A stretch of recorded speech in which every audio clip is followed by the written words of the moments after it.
School teacher थी वो, जब उसने आवाज़ उठाई अन्याय के ख़िलाफ़ तो उसको पुलिस ने ले जाकर थाने में उसको निवस्त्र किया, उसको बिजली के झटके दिए और उसके गुप्तांगों में पत्थर भर दिए एसपी ने। उस पे एसपी को राष्ट्रपति ने वीरता पुरस्कार दिया। हम डोम को डोम बनाकर ही क्यों रखना चाहते हैं? ये हमारे अंदर कमी है या फिर हमारा वो लालच है कि हमारी गंदगी कौन साफ करेगा? जब मैंने ये रास्ता चुना था तब तो मैंने सोचा था कि बहुत मज़ेदार रास्ता है, मैं जंगल में जाऊंगा, एक गांव में रहूंगा शांति से आदिवासियों के साथ, हरियाली के बीच में, पेड़ों के बीच में। अपनी शादी के 20 दिन बाद हम दोनों चले गए और हमने कहा जंगल में रहेंगे, आदिवासियों की सेवा करेंगे, बहुत अच्छी ज़िंदगी होगी वहाँ। जिस स्थान पर वो लोग सफाई करते हैं, क्या कभी उम्मीद की जा सकती है कि कोई ब्राह्मण समाज का लोग भी इस तरह से सफाई कर्मी बनेंगे या किसी अन्य समाज के लोग भी सफाई कर्मी बनेंगे? पुलिस ने 5 बार मेरी हत्या की कोशिश की, हमारे आश्रम के ऊपर बुलडोज़र चला दिया और फिर मुझे तली पार कर दिया गया वहाँ से 10 साल के लिए। तो एक तरीके से युद्ध में घसीट लिया गया, इस झगड़े में घसीट लिया गया। और फिर मैंने चुना भी, मैंने चुना कि अगर अन्याय हो रहा है तो न्याय का साथ देना है, अन्याय के खिलाफ लड़ना है और उसकी कीमत हमने चुकाई। दोस्तों नमस्कार, हमारे साथ हैं आदरणीय हिमांशु कुमार जी।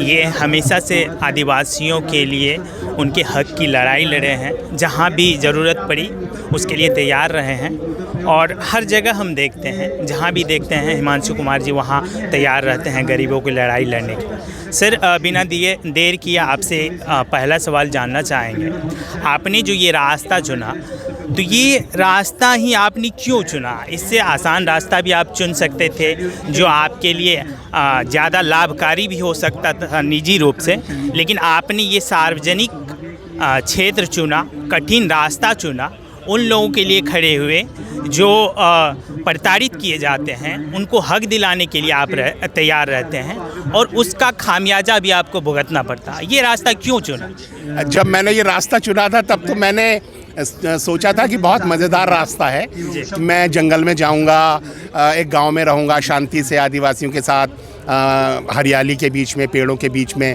अपनी शादी के 20 दिन बाद हम दोनों चले गए और हमने कहा जंगल में रहेंगे, आदिवासियों की सेवा करेंगे, बहुत अच्छी ज़िंदगी होगी वहाँ। लेकिन जिस तरीके से फिर पूंजीवाद आया, पूंजीवाद का नया दौर आया, नई आर्थिक नीतियाँ आई और उसके बाद आदिवासियों की ज़मीनें छीनने के लिए जब सरकारों ने आदिवासियों पर हमला किया, छत्तीसगढ़ में 650 गांव जला दिए गए, बस्तर में आदिवासी महिलाओं से बलात्कार, आदिवासियों की हत्या, निर्दोष आदिवासियों को जेलों में ठूंसना, तब फिर एक तरीके से हम लोगों को युद्ध में घसीट लिया गया। फिर हमने वो मामले कोर्ट में उठाए, पुलिस ने 5 बार मेरी हत्या की कोशिश की, हमारे आश्रम के ऊपर बुलडोज़र चला दिया और फिर मुझे तली पार कर दिया गया वहाँ से 10 साल के लिए। तो एक तरीके से युद्ध में घसीट लिया गया, इस झगड़े में घसीट लिया गया। और फिर मैंने चुना भी, मैंने चुना कि अगर अन्याय हो रहा है तो न्याय का साथ देना है, अन्याय के खिलाफ लड़ना है और उसकी कीमत हमने चुकाई। मेरा बहुत बड़ा आश्रम था, 1000 का स्टाफ था, 16 एकड़ में आश्रम था, सब पर बुलडोज़र चला दिया गया, संस्था ख़त्म कर दी गई।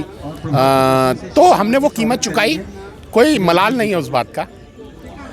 आपकी शिष्या रही सोनी सोरी जी, उसके साथ वो विभत्स घटना, वो कहाँ तक हिलाया आपको अंदर से? देखिए, सोनी सोरी को लेकर के, सोनी सोरी को स्कूल टीचर थी वो, जब उसने आवाज़ उठाई अन्याय के ख़िलाफ़ तो उसको पुलिस ने ले जाकर थाने में उसको निवस्त्र किया, उसको बिजली के झटके दिए और उसके गुप्तांगों में पत्थर भर दिए एसपी ने।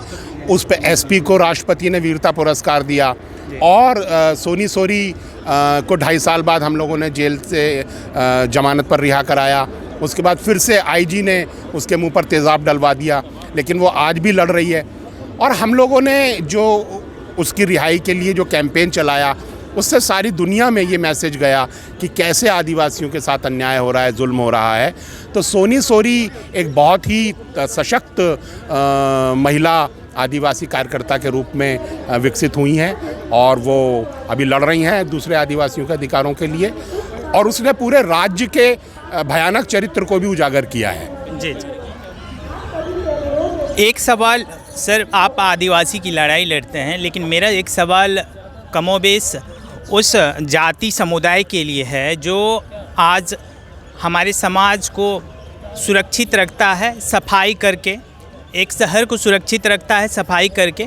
अगर वो एक दिन हड़ताल पे चले जाते हैं तो शहर से दुर्गंध आना शुरू हो जाती है और वो जाती है डोम समाज। हम डोम को डोम बनाकर ही क्यों रखना चाहते हैं? ये हमारे अंदर कमी है या फिर हमारा वो लालच है कि हमारी गंदगी कौन साफ करेगा? और उस समाज के बारे में क्या सोचता है? ये जो भारत की जाति व्यवस्था है ये अपने आप में बहुत हिंसक है, बहुत दमनकारी है और इस जाति व्यवस्था को एक क्षण भी बनाए रखना, बर्दाश्त करना एक अपराध है।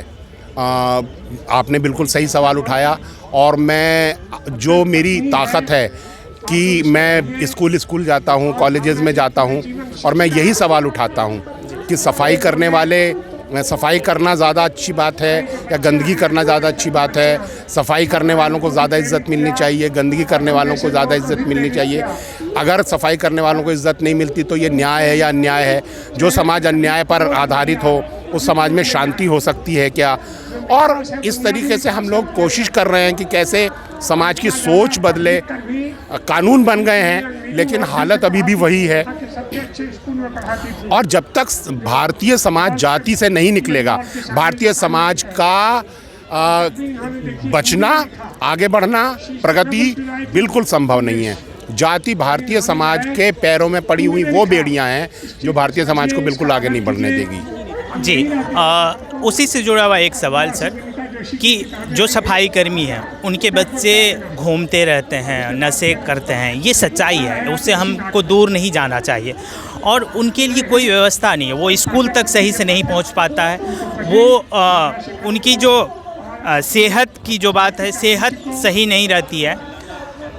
उसके लिए क्या कार्यक्रम होने चाहिए सरकार के और हम सामाजिक लोगों की क्या कोशिशें होनी चाहिए? और क्या जिस स्थान पर वो लोग सफाई करते हैं, क्या कभी उम्मीद की जा सकती है कि कोई ब्राह्मण समाज का लोग भी इस तरह से सफाई कर्मी बनेंगे या किसी अन्य समाज के लोग भी सफाई कर्मी बनेंगे या ये लोग ऊंचे स्तर पर जाएंगे?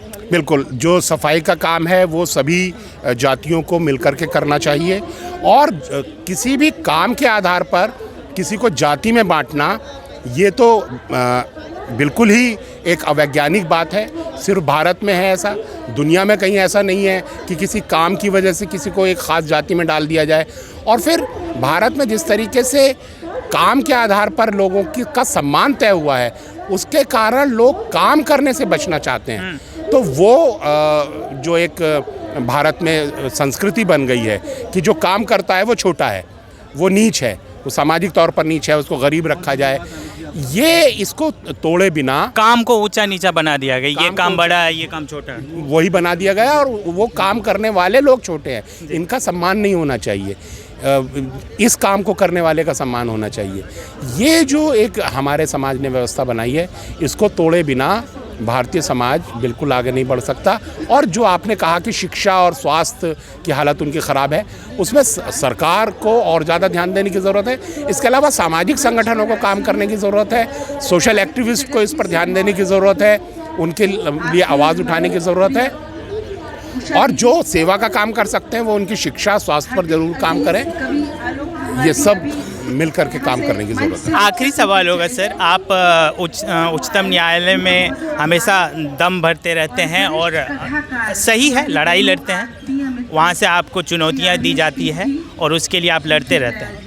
सवाल होगा कि क्या उस न्यायालय में जो जज का पैनल होता है उस पैनल में अलग अलग जाति के लोग, जब भारत में जातीय व्यवस्था है तो अलग अलग जाति के लोग नहीं रहने चाहिए, क्योंकि हर जाति के लोग को न्याय दिलाने के लिए ये होना चाहिए क्या?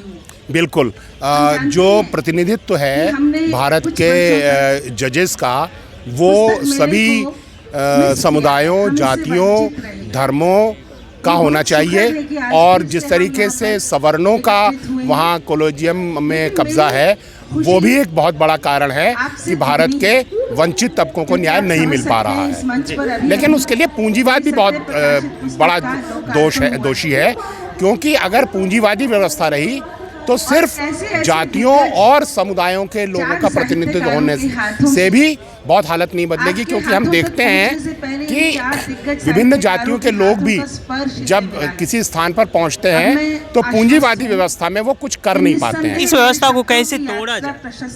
देखिए, जब तक ये पूरा समाज इसकी दुर्गुण को नहीं समझेगा, इसके नुकसान को नहीं समझेगा, आज जिस तरीके से बेरोजगारी खड़ी हो गई है, जिस तरीके से किसान बर्बाद हो रहा है, मजदूर के खिलाफ सारे कानून बना दिए गए हैं, शिक्षा व्यवस्था खत्म कर दी गई है, छोटा व्यापारी बर्बाद कर दिया गया है, बैंक खाली कर दिए गए हैं, लोगों के संसाधनों पर कब्जा किया जा रहा है। जब तक सारा समाज ये समझ करके एक साथ होकर के इसको बदलने के लिए साथ नहीं आएगा, तब तक इसको नहीं बदला जा सकता। बहुत बहुत शुक्रिया सर आपका, आपने हमें समय दिया।